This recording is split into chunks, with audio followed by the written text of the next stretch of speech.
ආයිබෝවන්. ඉතින් වෙනදා වගේම අද 2026 මැයි මාසේ 18 වෙනිදා සඳුදා අලුත් සතියක් එක්ක සමල දැනුම අපි ඇවිල්ලා ඉන්නේ ඔයාගේ ප්‍රශ්න වලට උත්තර හොයන විදිහත් එක්ක.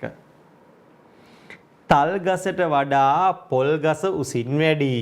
ඔන්න මම ලියනවා තල් වලට වඩා පොල් උසින් වැඩිලුනේ. පුවක් ගසට වඩා පොල් ගස උඩිසින් අඩුයි. එහෙනම් පුවක් උඩම ඉන්න ඕන නේද? වැඩිම පුවක්. පුවක් ගස් උසයිනේ සමහර වෙලාවට. හැබැයි ගොඩක් වෙලාවට උස පොල් ගස්. කිනිත්තක මල් දෙකයි. එවැනි කිනිති 10ක්. දෙකේ ඒවා 10ක් කීයද කියලා නෙමෙයි අහන්නේ.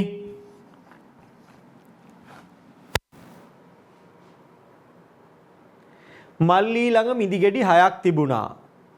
අම්මා මිදිගෙඩි 6ක්ද තාත්තා මිදිගෙඩි 4ක්ද මල්ලීට දුන්නා. දැන් කීයද?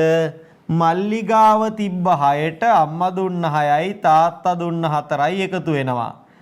6යි 4යි 10ක් නේ ආවේ අම්මගෙනුයි තාත්තගෙනුයි. ඒ 10යි තිබ්බ 6යි 10යි 6යි 10යි 6යි 16යි 10යි 7යි 17යි 10යි 8යි 18යි. රූපේ පිටතින්ම ඇති හැඩතලයේ සහ ඇතුළතින්ම ඇති හැඩතලයේ නම ත්‍රිකෝණය සහ සමචතුරස්‍රය. සංකේතවල දී ඇති අගයන් සැලකිල්ලටගෙන නිවැරදි පිළිතුර තෝරන්න කියනවා. 6 එකතු කිරීම 2 අඩු කිරීම 4. 6යි 4යි 6යි 2යි 8යිනේ. 8න් 4ක් අඩු කරාම 4යි.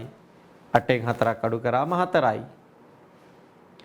වෘත්තයක හැඩය දැක්වෙන්නේ සිලින්ඩරේ.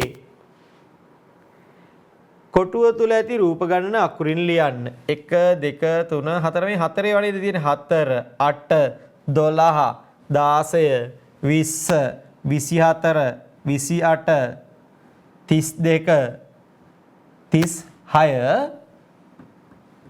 39.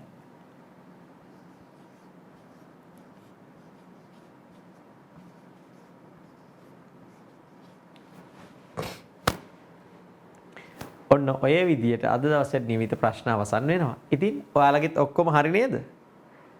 බැරි වෙලා හරි වැරදි ඒවා තිබ්බනම් ඒ අඩුපාඩු හදා ගන්න ගමන් ඊළඟ දවසේක හරියටම ලියාගෙන එන්න. ආයිබෝවන්.